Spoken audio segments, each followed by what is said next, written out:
Hi, this is Omkar saying welcome to Lockdown Series. Today we are joined by John Valerkou. He is the CEO of ARU Students Union. Hi, John. How are you? I'm very good today. Thank you, Uncle. How are you?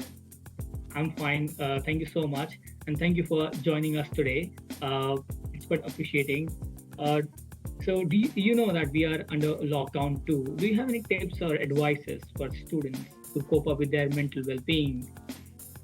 Yeah, I think obviously this lockdown's very different to the first lockdown. I think the first most immediate difference to me is this lockdown's happening in the autumn and into the early winter. So I think the daylight's much different. The first lockdown, we got wonderful weather. We were able to go for long walks in the evening after we'd finished things. There's some really fantastic opportunities to de-stress and wind down, which aren't as apparent this time. So I think what I've learned is to really make use of the day when the sun is up.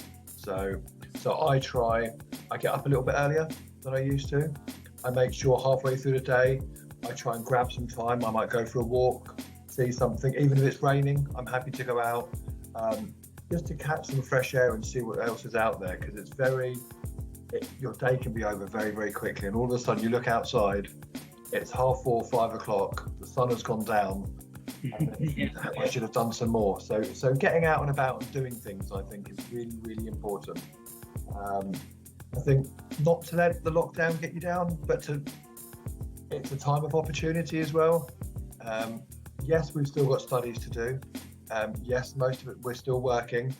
Um, but those outside pressures in life have gone a little bit. So I know from my own self that I have a lot of outside activities and volunteering and things that I do.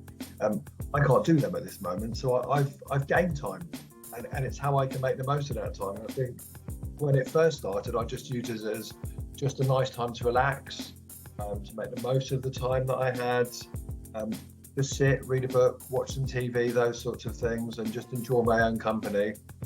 But then as the weeks develop, you think I'm going to set myself a little project to do, so that you feel that you've achieved something out of it. So personally, for me, it might just be, I'm going to embark on some decorating in the house, and it might be whatever project you want to do, but it's given me a little focus where I can achieve something additional than I would normally achieve, which is really, really important and helps with your mental well-being. It's important for me. Yeah. So, do you think hobbies also play a good role in this one? And if this does, then what hobbies you actually prefer, apart from decorating or being on projects? Any specific thing? So my big hobby, so in a normal period of time, I'm very involved with football. I look after two football teams. I run a children's football team and a men's football team. And I also play in the football team. So that occupies a lot of my time. Now that's gone at this particular moment through lockdown. So there's a hobby that's gone, but it gives you a chance to think about something else. In normal times, I find they're really good it gives me something different to focus on. So when I'm involved in my hobbies, my brain is only targeted and thinking about that. So it takes away from those everyday stresses and those things that worry. If I had a piece of work that was due, if I had an assignment that was due, then engaging in those hobbies is really, really important, because it gives you time outside just to, my brain's not focused on that. Actually, it's focused on how can I put together the best formation today to make sure that my kids' football team does well? How can I make sure that I make the best of the players I've got and those sorts of things? So it's about having a slightly different focus, and I think that's how hobbies help. The other thing, you couldn't tell by looking at me, but I'm really keen to make sure I try and maintain some level of fitness. So I'd probably say that's a hobby I do as well. So that's my other opportunity. So I might switch off, and we can't go out and gyms are closed and those sorts of things.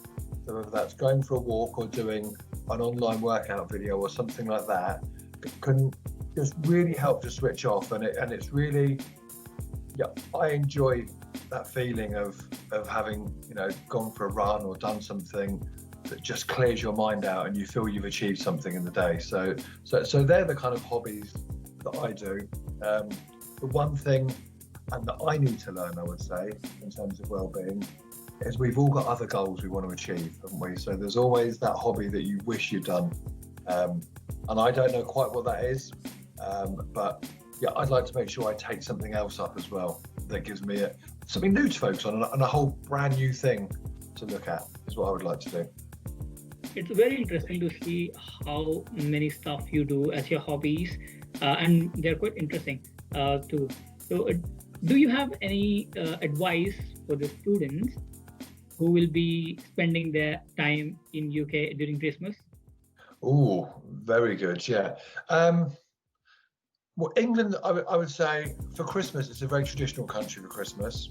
So, yes, there'll be things different, but knowing the will of people in this country and around the world, but they'll be trying their best to make the most of what might not be the most normal situation. So, there'll still be lots of festive things to do.